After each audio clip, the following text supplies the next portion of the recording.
Stella Quinn moved quietly through the grand hall of the winery estate, her well-worn custodian uniform a stark contrast to the elegant gowns and tailored suits that filled the room. Tonight was the estate's most anticipated event, the midnight unveiling of a rare wine collection.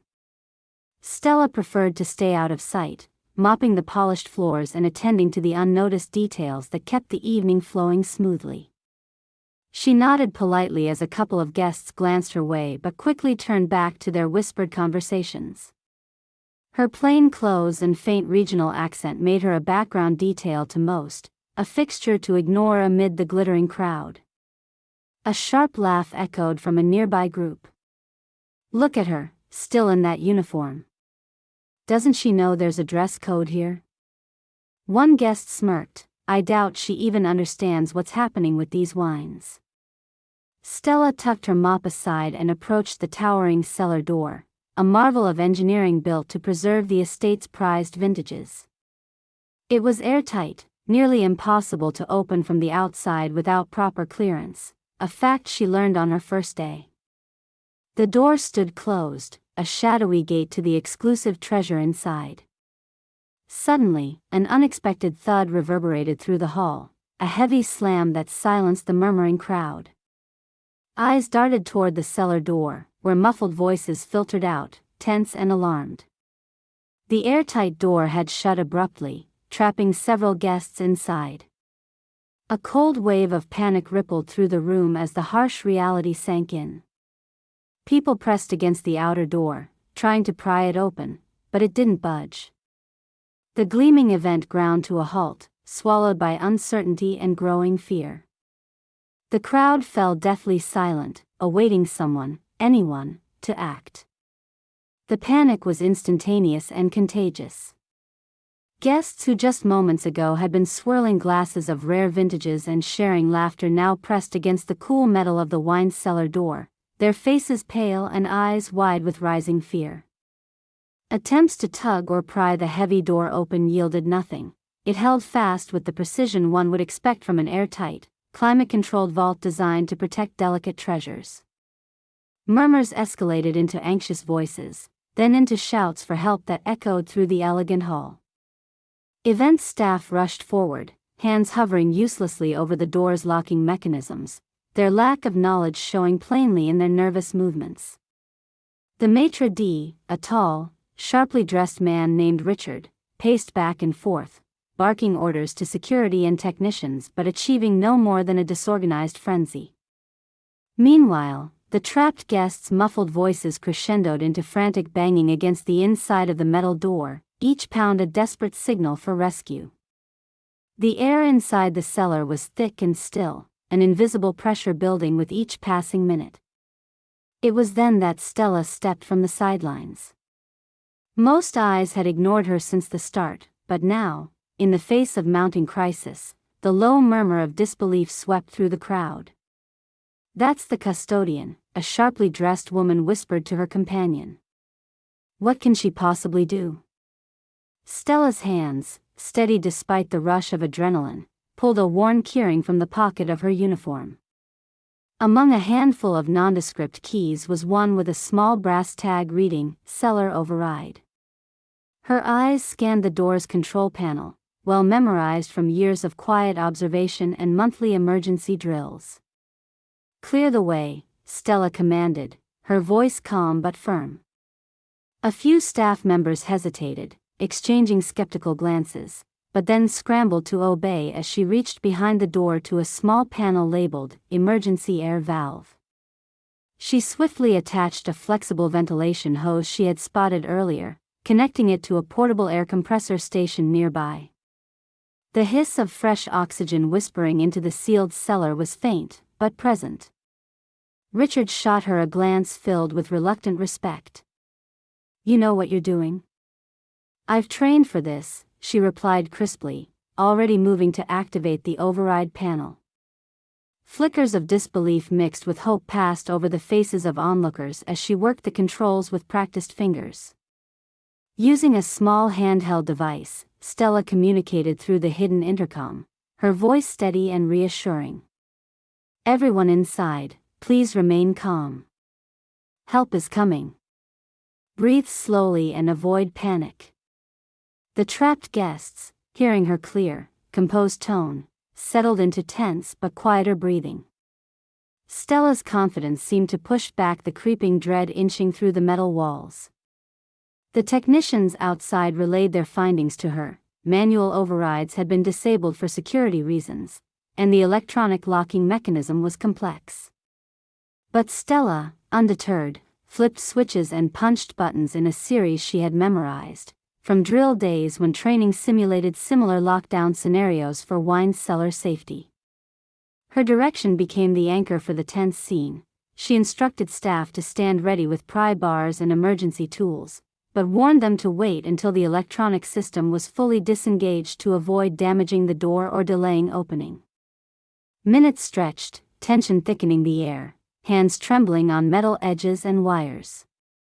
The crowd hushed completely, watching the custodian who was swiftly becoming the unexpected center of attention. Then, with a quiet but distinct mechanical whir, the locks disengaged.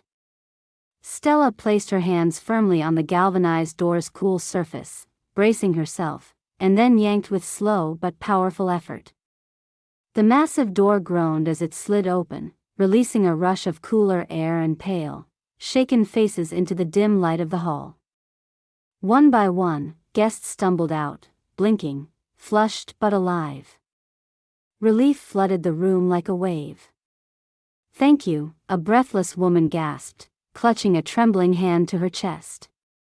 More voices joined, murmuring gratitude that cascaded into applause and cries of awe.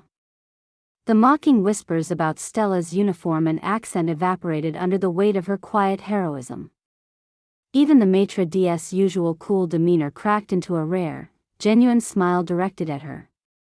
"I don't know how you did that," Richard admitted, "but you saved lives tonight." Stella only nodded, brushing dirt from her sleeves, her eyes scanning the crowd that had so recently dismissed her as invisible. Her heart pounded, not from pride but from the sharp clarity of purpose that had fueled her every move since the door slammed shut. Under mounting pressure, she had become the calm center, the unexpected guardian of those trapped in the suffocating dark. Though the room now buzzed with questions and praise, Stella had little time for thanks. She checked the guests, silently noting who might need medical attention as event staff brought blankets and water. One young man coughed weakly, pale around the lips, and Stella knelt to assist him, speaking softly and confidently as if recalling training long buried in memory. Guests began sharing whispered stories of what it felt like to be inside that sealed chamber, the stifling air, the creeping fear, the distant, steady voice over the intercom that anchored their hope. Outside, phones flickered with videos capturing Stella's quick-thinking actions, the emergency valve setup, her deft handling of the override keys, the final powerful pull to open the door.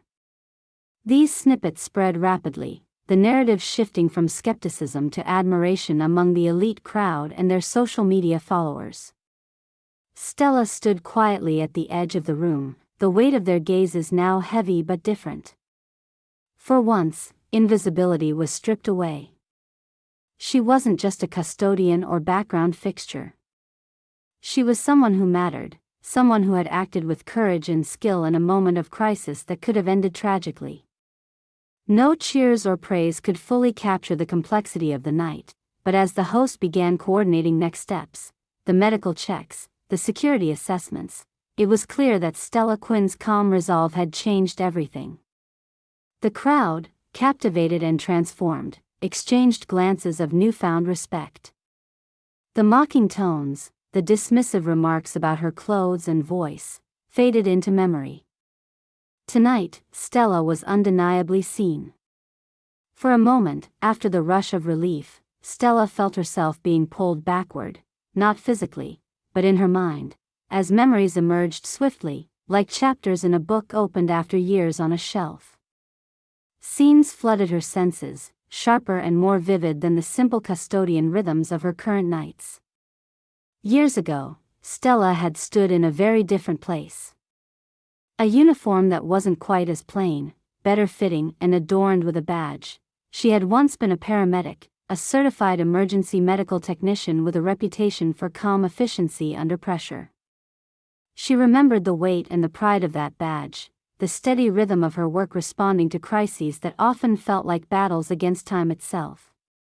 In a flashback, she was kneeling beside a car wreck, sunlight glinting off shattered glass as she spoke softly to an unconscious teenager, checking pulse and airway with practiced ease. Her voice, firm but kind, calmed the frantic crowd pressing close. She had trained for moments like these for years, night classes, endless drills, sleepless shifts. Each emergency sharpened her stamina and resolve, teaching her to take control when chaos erupted. Another memory was a quiet hospital waiting room, the sterile smell piercing, where Stella sat by her husband's side, wrapping a hand around her small son's fragile fingers.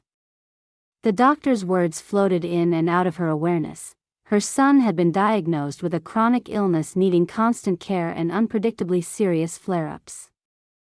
That diagnosis had changed everything. Suddenly, the long hours, the physical and emotional toll of emergency response work became untenable. She had made the agonizing decision to leave her paramedic career, to find steady, less demanding work to be present for her son. She found custodial work. It paid modestly, but it was flexible, and it allowed her to be near her family. Her expertise in safety and emergency response, though still valuable, was no longer her daily reality but an undercurrent, quietly preserved. One afternoon memory came vividly into focus, a training session at the winery estate. Stella stood near the emergency exit, listening as an outside instructor explained the latest fire safety drill procedures. She watched the intricacies of the wine vault's airtight doors, the protocols for emergencies, absorbing every detail without saying much. The rest of the custodial staff chatted or checked their phones. Stella's eyes narrowed thoughtfully, already mapping out how she might act if disaster struck. Her colleagues sometimes teased her for being overprepared or too serious about safety drills meant to be mere formality. "You're too focused on what-ifs," someone had said once, laughing. Yet, Stella kept her steady focus, knowing that her previous life had honed instincts and skills she couldn't leave behind. Another memory revealed how her caregiving role stretched beyond her son's needs. Despite financial struggles, she had pursued every opportunity to maintain her certification, volunteering at community clinics when time allowed. Still, the relentless demands of parenting and hospital visits had gradually edged her away from professional practice. She recalled late nights at the kitchen table, bills spread before her, balancing her love for her son with the crushing toll of exhaustion. Those nights often ended with whispered promises to herself, "You're doing enough. You're doing what matters." Yet beneath that quiet determination was a lingering ache, the knowledge that her hands, once trained to pull people back from the brink, now mostly polished floors and sanitized surfaces, invisible to everyone except the grime they cleaned. The story wasn't one of failure or giving up but of fiercely guarding hope through hardship, adapting strength to circumstance. Stella's past wasn't a secret shame, it was a reservoir she drew from, used every time she moved with measured calm during the Cellar crisis. In the present again, Stella's fingers twitched involuntarily as she recalled the coded steps she took during the emergency. Her training was equally crucial as her judgment and calm voice, bearing the imprint of a time when every second mattered. Her thoughts momentarily drifted to her son, at home resting upstairs, safe because of choices she'd made, choices that had positioned her here and now. She felt them settle around her like a protective cloak, not chains. She was here, in this modest uniform, not by accident but by intention and necessity. Yet the same core of skill and resolve, much deeper than her clothing, remained. Passing through crowds earlier, unnoticed, she had worn invisibility well. But her hands had not forgotten the craft of saving, and her mind had kept its clarity. The walls had closed in on the trapped guests tonight, but the door she held open afterward was more than metal. It was a passage between who she had been and who she still was beneath the surface. As Stella stirred from the memories, she pushed thoughts of the past to the edges of her mind. For now, the present moment was a responsibility she embraced with quiet pride. She turned toward the guests emerging from the cellar, offering steady reassurance and careful assistance. Within their scattered words of thanks lay the unspoken acknowledgement of the truth she carried silently, that expertise can be disguised beneath the simplest facades, and strength is often found behind humble eyes. The night at the winery revealed more than a locked door to Stella. It unveiled a part of herself she had only barely acknowledged for years. And while the world outside buzzed with newfound respect and fascination, Stella quietly prepared for what this night might ultimately mean for her future. The air in the grand hall had shifted. Where moments before fear and panic had clanged like a discordant note, now a current of gratitude and admiration pulsed through the assembled guests. The polished floor where Stella had labored in unnoticed silence became a stage from which she stepped into a new light. Guests who had brushed past her with indifferent glances now sought her out with words of thanks and praise. A woman in a flowing silk gown grasped Stella's hand, tears shimmering in her eyes. "I don't know how to thank you enough. Your calm voice, it kept us steady in there.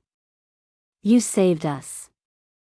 Another guest, a distinguished man with silver hair and a tailored tuxedo, inclined his head with a gentle smile. "Without your quick thinking, things would have turned tragic. It's remarkable." The crowd leaned in, their faces alight with a newfound respect and wonder. Word spread quickly. Supposedly it was the humble custodian who held the master key, who connected the ventilation pipe, who guided terrified guests with clarity and strength. The murmurs of skepticism and mockery that had briefly filled the evening were now replaced by sincere acknowledgement. Event staff who once shuffled past Stella as if she were part of the furniture now approached her, faces open and warm. Her closest colleagues, the custodians who had scoffed quietly at her dedication to safety drills, stopped to ask questions about the emergency system and how they might better prepare in the future.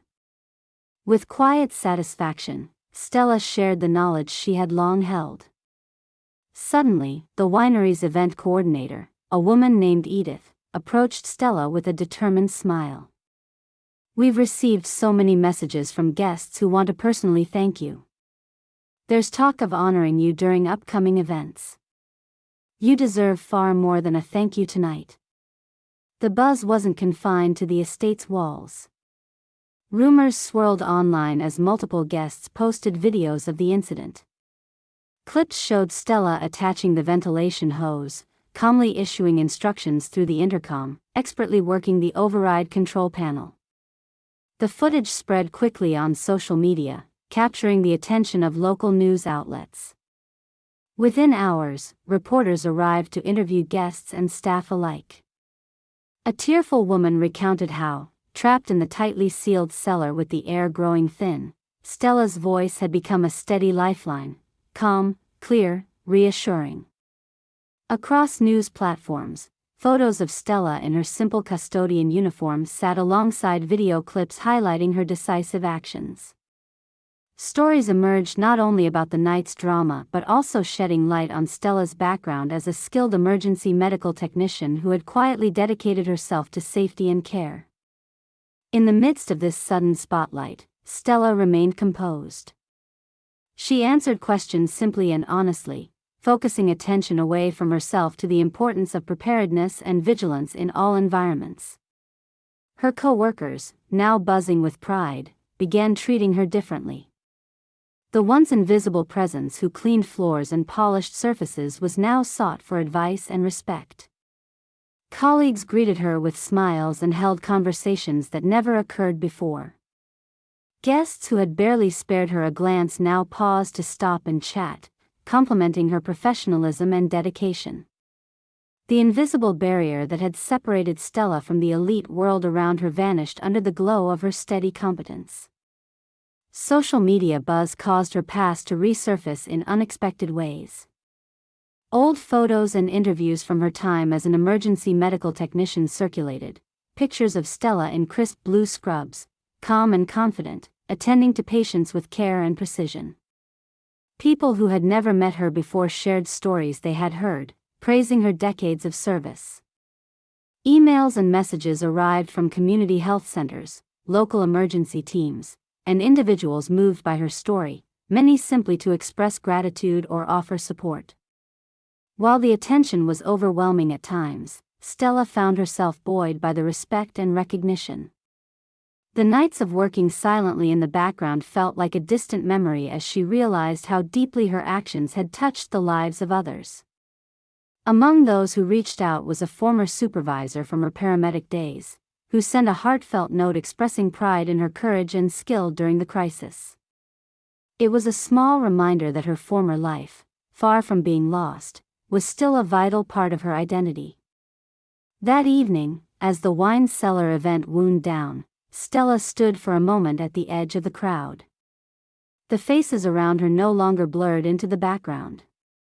Instead, they held warmth and admiration. Though Stella never sought the spotlight, it found her now. And with it came opportunities she had never dared to imagine, alongside the quiet satisfaction of a job done with integrity and heart. No longer invisible, Stella Quinn was visible, and recognized, not just as a custodian but as a guardian, a skilled professional, and a woman whose steadfastness had saved lives. Days folded into one another after the wine cellar incident, but the reverberations of that night continued to ripple through Stella Quinn's life. The buzz from the event had settled into something quieter but no less significant, real opportunities that could reshape her future. It was a cool morning when Richard, the winery's maitre d', appeared in the small break room where Stella sat quietly sipping a cup of coffee alone. His usually brisk demeanor was softened by a genuine warmth that hadn't been there before. "Stella," he began, placing a carefully printed envelope on the table. "Management has been talking. We want to offer you a permanent position, not just as custodian but as head of safety and emergency response here at the estate." Surprise flickered across Stella's face, mingled with hesitation. She lifted the envelope, her fingers tightening involuntarily. Inside was a formal letter outlining the offer, a salaried role with training responsibilities, safety protocol oversight, and increased authority.